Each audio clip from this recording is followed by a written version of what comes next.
Chemistry मास्टरचा नमस्कार. आपण थर्मोडायनॅमिक्सचा आता 47 नंबरचा प्रॉब्लेम आपण बघतोय. आता याच्यात काय दिले बघा. Calculate the एन्थॅल्पी change at 300 kelvin for the reaction. Reaction काय बघा, C2H6 plus Cl2 gives 2CH3Cl. ही रिॲक्शन आहे. आणि गिवन काय दिलंय, एन्थॅल्पी ऑफ फॉर्मेशन ऑफ C2H6 म्हणजेच काय, डेल एफ एच किती दिलाय तुम्हाला, कुणासाठी दिलाय तर C2H6 साठी दिलाय. तो किती दिलाय तर तो दिलाय -85 किलो जूल. अजून काय दिलंय तुम्हाला गिवन मध्ये तर डेल्टा एफ एच आणि कोण आहे तर C2H6 साठी एवढा दिलाय. परत CH3Cl साठी तो किती दिलाय, CH3Cl साठी जो दिलाय तो किती दिलाय बघा, -90 किलो जूल दिलाय. आता हा गिवन आहे. मग आता आपण काय करायचं तर आपल्याला काय फाइंड आउट करायचं, काय फाइंड आउट करायचं तर डेल्टा आर एच म्हणजेच काय, रिॲक्शनचा एन्थॅल्पी चेंज कॅल्क्युलेट करायचं. म्हणजे याचा एन्थॅल्पी चेंज आपल्याला कॅल्क्युलेट करायचं ह्या रिॲक्शनचा. त्यासाठी आपल्याला फॉर्म्युला काय वापरावा लागेल तर फॉर्म्युला बघा, फॉर्म्युला आहे delta R H is equals to R for reaction summation enthalpy of formation of product minus summation enthalpy of formation of reactant. हा फॉर्म्युला आहे. मग आता एकदम सोपा प्रॉब्लेम आहे.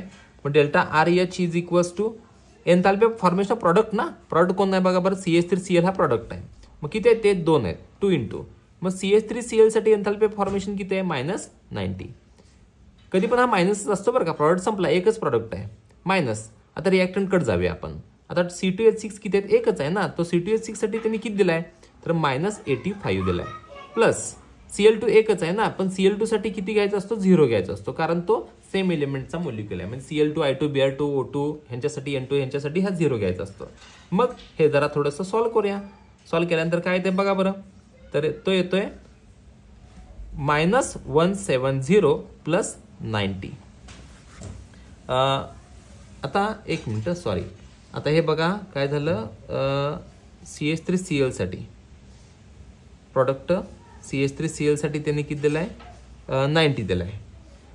मग 9 2 18 180 येईल. मग बघा बरं, 180 वजा वजा अधिक किती आला इथं 85.